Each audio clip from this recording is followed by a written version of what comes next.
The Prince and the Kindly Rabbit. Long, long ago there lived a king who had 3 sons.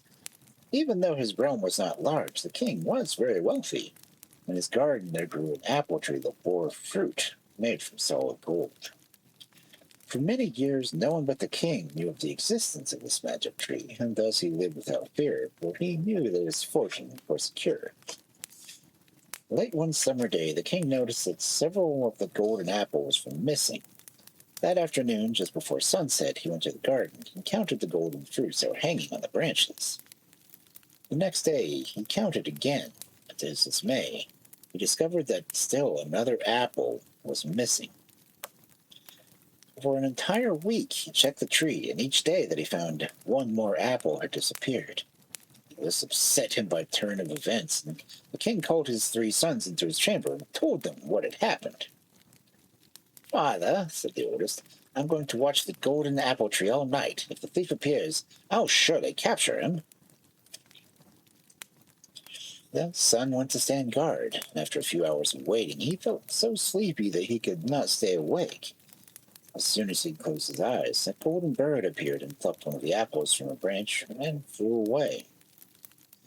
The next morning, the king counted the apples, realizing that another one had been stolen. "Let me try tonight, father," said the second son. The king agreed, but this lad was no more fortunate than his older brother. Having seated himself beneath the tree, he too fell fast asleep, and once again the golden bird appeared and flew off with another apple.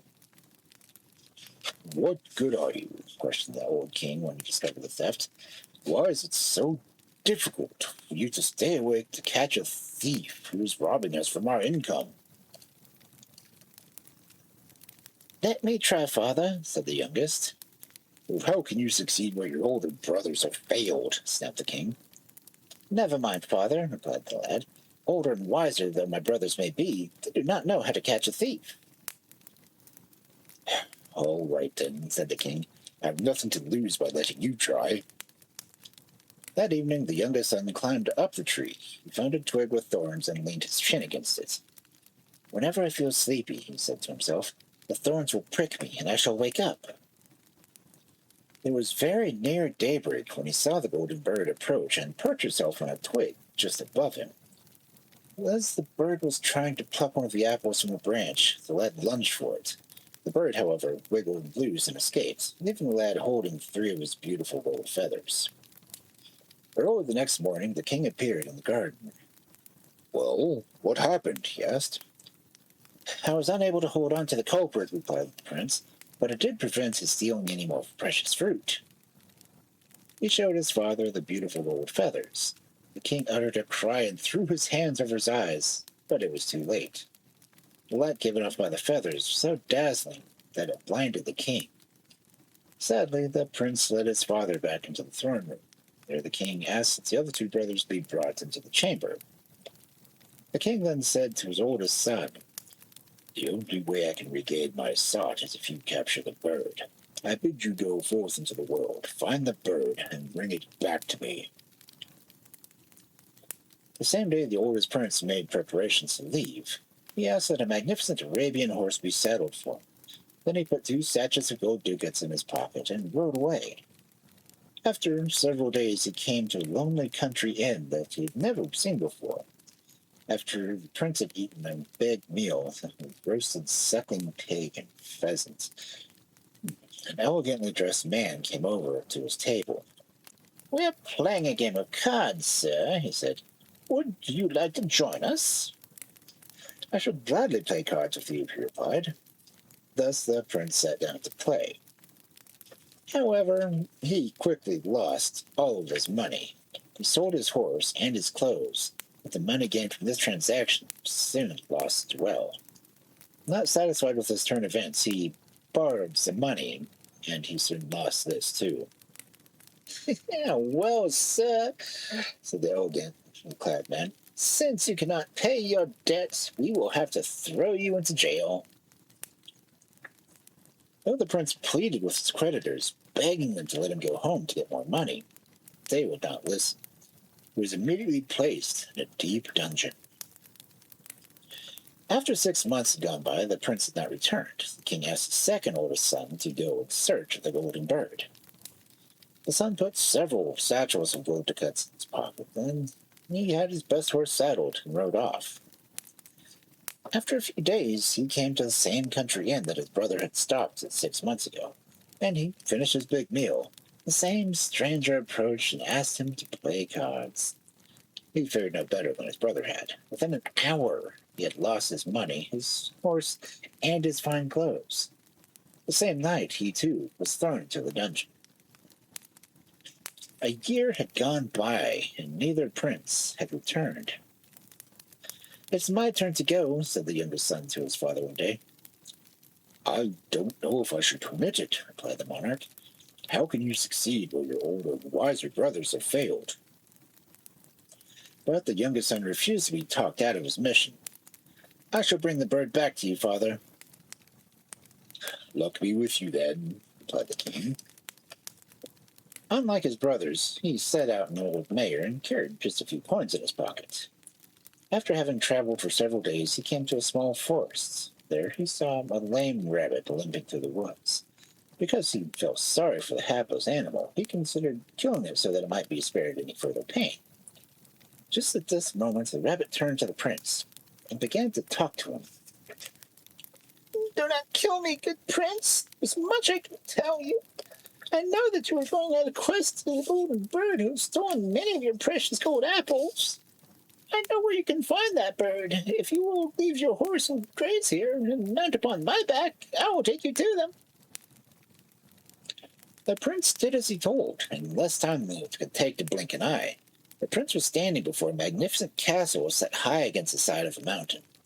Each turret of the castle was studded with diamonds and other precious stones that glistened in the sun. Surrounding the castle were beautiful shrubs and trees that were blooming in bright oranges and blues and yellows. "Listen carefully now," said the rabbit. "When you pass the great hall of the palace, you will see many different birds sitting in many cages of diamonds, gold, and silver, and wood. In the first one there will be a diamond bird, in the second a golden bird, and the third a silver bird, and in the fourth a miserable common bird. Beware of taking any birds in the beautiful cages, for they will bring only misery to you. Take the common bird in the wooden cage." Cautiously, the prince entered the mysterious deserted palace. As he wandered through the great hall, he saw the birds in the different cages. Everything was exactly as the rabbit had said. But the prince wondered, "Surely the good rabbit must have made a mistake. I've come here in search of the golden bird. Why take a bird in the ordinary cage? Really, it makes no sense." He walked over to the bird in the gold cage. Just as he was about to take it, all of the birds began to scream. Within seconds, the palace was alive with soldiers. The guards grabbed him and dragged him before the king, who was dressed in a glorious velvet cape. "Why have you come here?" said the monarch in an angry, gruff voice. "Sire, I've come for the bird who has robbed my father of the golden apples." "I know you are telling the truth," replied the king. "And if you perform a service for me, I shall not throw you into prison. There's a certain king who has a silver horse. Bring me the horse, and I shall give you the golden bird." The prince left the palace, and outside the gates he found the rabbit. "I warned you, but you did not listen to me," said the rabbit. "But I will help you once more. Jump on my back, and I will take you to the silver horse." Within seconds, they were at the stable. "Now listen carefully," said the rabbit. "You will see beautiful silver and gold horses. Under no circumstances are you to touch them. Instead, walk to the end of the stall, and there you will see a miserable old horse. That is the animal you must take." The prince entered the stall and immediately was confused. "Didn't the king say to ask for a silver horse?" he mused.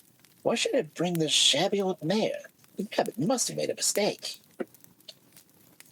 He walked over to the silver horse and tried to mount it. Instantly, the stable was filled with soldiers, and the prince was arrested. He was brought before the king, who asked, "What are you doing here?" Sire, I came to steal your silver horse because your neighboring king has promised to give me the golden bird if I deliver the horse to him. I shall give you the horse myself, said the king, if you can bring me back the princess with the golden box. The prince left and found the rabbit outside, who was now very angry with him. Why don't you listen to me? Why won't you do as I tell you? From now on, I promise to do exactly as you say, no matter how strange it may seem to me, said the prince. But please, help me once more. All right, said the rabbit. I will take you to the princess, but this is your last chance. You must do exactly as I say. Before the prince could even thank the rabbit for being so helpful to him once more, he found himself inside the palace with golden walls. The princess's room is over there, said the rabbit, pointing to a door that was carved out of a diamond. Eat with the princess and entertain her. Late at night I shall come back for both of you. But until I arrive, you must not let her persuade you to leave the room, no matter what happens, no matter what she promises you. Do you understand? I shall do as you say, said the prince. As he entered the room, the princess rose to greet him. Her hair flowed as if it were pure gold. Her eyes were as blue and as sparkling as the deepest sapphires. Her lips were as red as a ruby red rose. She was, indeed, the most beautiful girl the prince had ever seen, and thus he immediately fell in love with her. There's only one thing that did not seem right. The princess never looked directly into the young man's eyes. Whenever he spoke to her, her eyes drifted away. She seemed to be gazing at something in the distance which the prince could not see. After a few minutes with her, the prince realized that the princess was under some mysterious spell. About half an hour after the prince had entered her room, the princess suggested that they take a stroll through the rest of the palace. As they approached the door, the prince remembered the rabbit's warning, and he also remembered how badly things had turned out when he had disobeyed the creature's instructions. Let's eat something first, said the prince, hoping to gain some time. They sat down. The prince ate soup, pheasant and grouse and ham and suckling pig. In the meantime, the rabbit had gone to the stall. He hobbled down where the miserable old horse was eating hay. He jumped on its back, and instantly the animal was turned into a magnificent silver steed.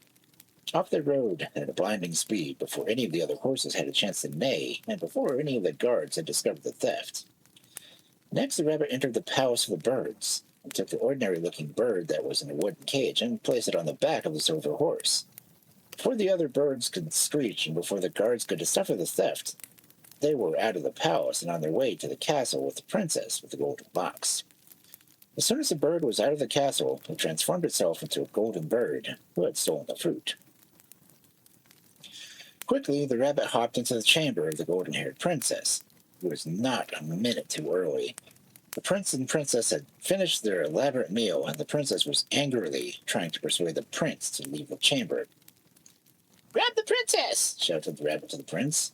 "Run through the hall as fast as you can, then jump on the horse you will find outside. There's no more than a minute left before this palace disappears forever." The prince did as he was told. Just as they reached safety outside, lightning struck, and the earth trembled. A vast cleft appeared in the land, and the castle crumbled into dust and disappeared into the vault. Where am I?" asked the princess, as if in a dream. "You shall become the wife of this prince," replied the rabbit. "But first we have to work to do, and we must do it off." It seemed that within seconds they were all at the small forest where the prince had first seen the rabbit. Grazing in the field was the old mare he had ridden when he left his father's palace. "Take your princess and the gold bird and return to your father's castle," ordered the rabbit. "What about you?" asked the prince. "You must come and live with us." "I cannot do that," replied the rabbit. "At least tell me who you are," asked the prince. "I cannot do that either," replied the rabbit. "But now ask no more questions and be off." They bade farewell to each other and rode off in different directions. The prince, the princess, and the golden bird towards the castle of the blind king, and the rabbit on his silver steed into the forest. As soon as the prince had given the bird to his father, the king regained his sight. He was very pleased when he saw the princess, and within a week a great wedding feast was held. Another year had passed, and his two older brothers had still not returned. The prince decided that he would try to find them. He left his father and his lovely wife and rode off. Having traveled a few days, he came to the very inn where his brothers had met their misfortune. There he learned what had happened to them, and thus he continued his quest. At the prison, the prince was very surprised to hear that a year earlier a strange nobleman with a slight limp had paid an enormous ransom for his two brothers. He also learned that the two had gone off to seek their fortunes and had vowed they would return ransom money to the generous stranger. Satisfied to learn that his two brothers were alive, realizing that sooner or later they would return to the palace, the young prince set off for home. He was riding through the forest. He thought about all the wondrous things that had happened in just the past 2 years. Just as he was thinking about the good rabbit, he heard a sharp clickety-clack, clickety-clack of a horse in full gallop. Coming towards him at tremendous speed was a magnificent silver stallion that he immediately recognized as the same horse the rabbit had ridden into the woods just a year ago. Seated on its back this time, however, was a dashing horseman in the colorful costume of a gypsy king. Although nobody really knows for sure whether the magic rabbit was indeed the legendary gypsy ruler, there are still people who will tell you that whenever gypsies gather to elect a king, a magnificent silver stallion can be found grazing near their campfire. There are others who claim that in the last week of every autumn, that week when the harvest is being gathered and the leaves are falling, that week before the gypsy caravan arrives in a small village, a limping rabbit shows up exactly at the place where the gypsies will make their camp.